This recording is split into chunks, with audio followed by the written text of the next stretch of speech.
Dr. Shepard, we should pretend it never happened. What never happened? You sleeping with me last night? Or are you throwing me out this morning?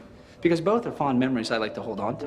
No, there will be no memories. If you can think back to the earliest days to when this show first launched, what were your expectations then? I can't imagine you could believe it would be 15, 16, 17, all these seasons, all these years later. So Kevin, one of my mantras that I tell myself, that I tell my children, is manage your expectations. I always manage my expectations.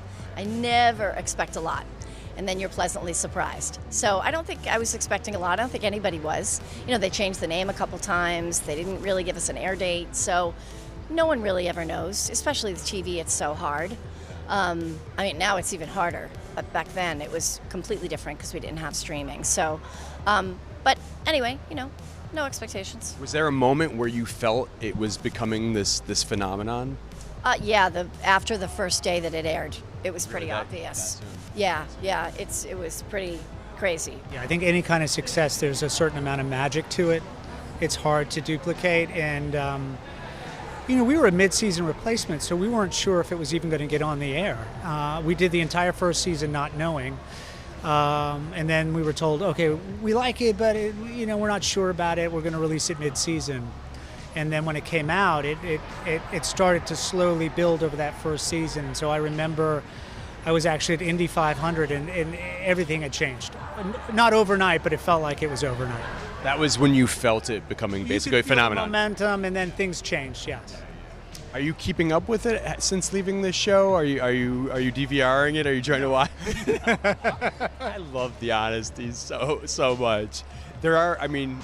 You did return, so there's always the possibility there might be another return. You never know. You never know. And lastly, I know you're going to take a more limited role this season. Yes. Can you tell us how you arrived at that decision? Did you consider leaving altogether, and you kind of met in the middle with them? How did you get here? Yeah, I think that the fans love the show, the company loves the show, and I always want to make everybody happy. I don't know if that makes me a people pleaser and I need therapy. I don't know what it means, but anyway. You know, it's a great, listen, the show inspires people to go into the medical field. It inspires young people to want to be healers and doctors. It's an amazing platform, and I really love it. But there's only so much I can do after 19 seasons. It's a lot. And I've given the fans and the show so much of my heart and passion and energy. And if I don't have that same level 19 seasons later, I don't deserve to be in every single episode. The fans deserve people who are super excited and happy to be there.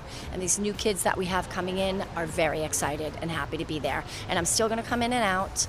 And hopefully everyone will check me out on Hulu. I'm going to do a limited series for the company for Hulu.